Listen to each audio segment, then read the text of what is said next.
how to get your fluke to glide or dive, all based upon where you place your hook, is this week's tackle tip. Let's break it down.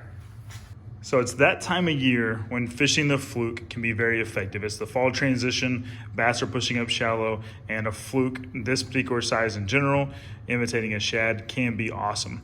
Now, to get it to glide or to dive can all be based upon where your hook placement is. Let me show you real quick what I mean.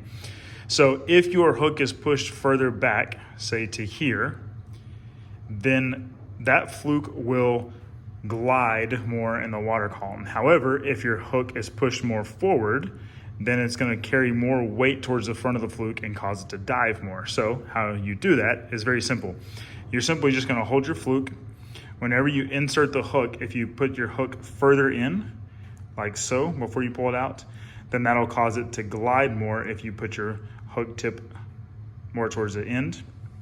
When you insert it, then it's going to cause it to dive. Here, I'll show you. So I'm going to insert it. I'm going to go in pretty far and then come down. And you see where that hook point is coming out right there? That's going to allow the hook to carry back more in the fluke. So I'm going to push it forward almost where, now imagine if it's tied on, your line's coming right out through the nose there. But then I'm just going to expose that hook like normal. Pull it forward a little bit.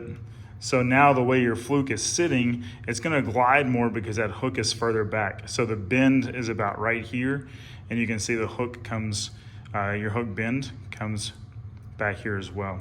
Now, let me show you the other way.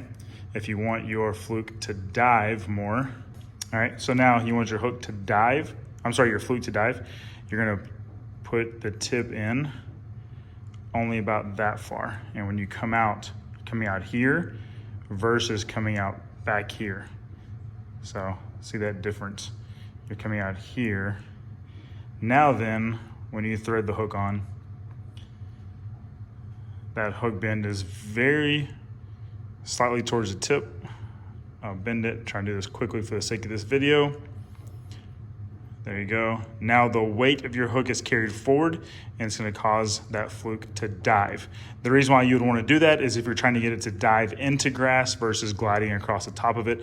There's your two rigging techniques to help your fluke glide or dive. All right, guys, that's it. That is your tip to help your fluke dive or glide. You would want it to dive into grass or particularly glide across the top of grass, all how you place and rig your hook in that fluke. So that's your tackle tip of the week. Let me know if it was helpful, and if nobody told you today, God loves you and so do I. Peace out.